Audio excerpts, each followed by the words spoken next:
So that's where it ends. So each part they have been doing not so bad. So they put the money. The money has been put in the country as ODA has been end up with some construction result. Right. Then project has been successful. Right. In this time. Okay, but that's the project. But that did not forge any long-term relationships between for these trading companies, for example, in Myanmar or in you name it, Vietnam or wherever. Like if it's a case with the trading companies who is running the SEZ, Special Economic Zone, so which is I think very important for the Myanmar side, and also expecting some Japanese the profit or benefit for Japan is obviously there. Then which is basically lasting for 10 years, 20 years, basically long term.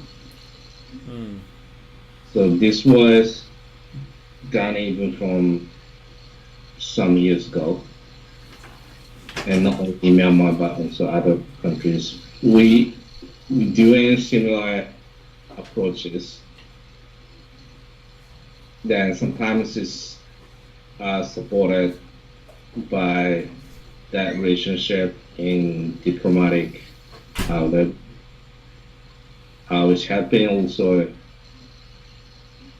the build up by expecting many years, but the result is not as much as expected. Right. It's not like a company like Shell, who basically owns the Nigerian government, or British Petroleum, who owned the king of Iran at the time. Yeah. So the point I want to say is, if we pick up one specific particular project, then it can be said maybe not too bad. It's doing well. Right. As a whole, the situation is not. So, but that is also the objective. So basically, the objective is to do successful projects. So that is also the scope of these projects. So basically, the project ends. That's where the relationship ends. Now, if there are new projects, then perhaps if the project was successful, we will take it. But it's not. You're not there to basically put your feet firmly into the ground and not go away, and actually build up a long-lasting presence in, for example, Laos or Myanmar or what have you. So what's wrong? Well, I'm not saying that it's right. So I'm not agreeing what British Petroleum has been doing in Iran. Not agreeing what Shell is doing in Nigeria. It's very bad because it actually maintains bad management, bad relationships. It does disservice to the people of Nigeria, because the profits of their natural resources do not stay in the country, but they flow out and just basically end in the pockets of the profits, if they are there, only remain in the pockets of the dictators and his friends. So that's absolutely. I'm not saying that it's good. It's absolutely not good. I'm saying doing nothing sometimes is not doing good. So doing something wrong, not doing something wrong doesn't mean doing good. So just putting aside some downside of the big influence from one country to another, but Japanese, I think they don't do like Nigeria did, right? No. The Nigeria case is before Buhari, former regime, right? Not current regime, right? Okay. A Japanese company. What should Japan? Should we think, or could we think Japan should be headed? Where Japan should be headed? Well, as the world class leading companies are doing, or other countries are doing, just following the similar way as they're doing, but we spend the time and money and the people. Right. And to where? Exactly. So where is the long-term benefit? Well, I think that one of the risks of doing it the way that Japan has been doing it is that what made Japan successful was basically they had a very strong domestic market, very critical consumers who demanded super quality, and who didn't have money to pay a lot.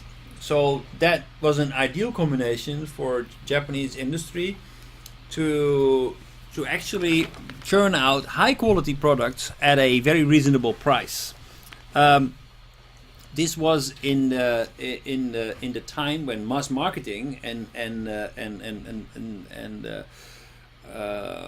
was still prevalent, but the world has changed. Now customization is key.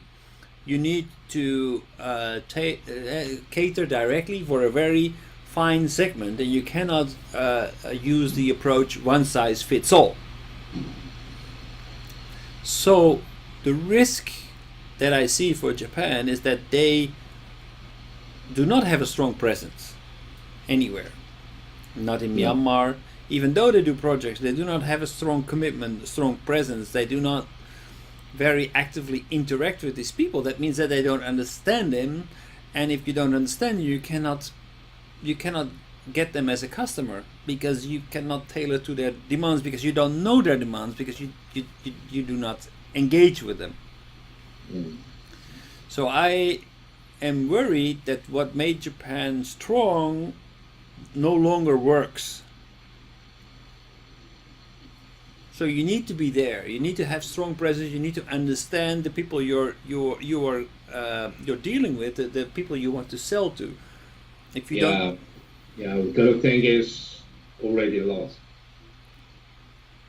You feel that? You feel that it's already lost? I mean, there's some trends that have been considered as Japanese. Right.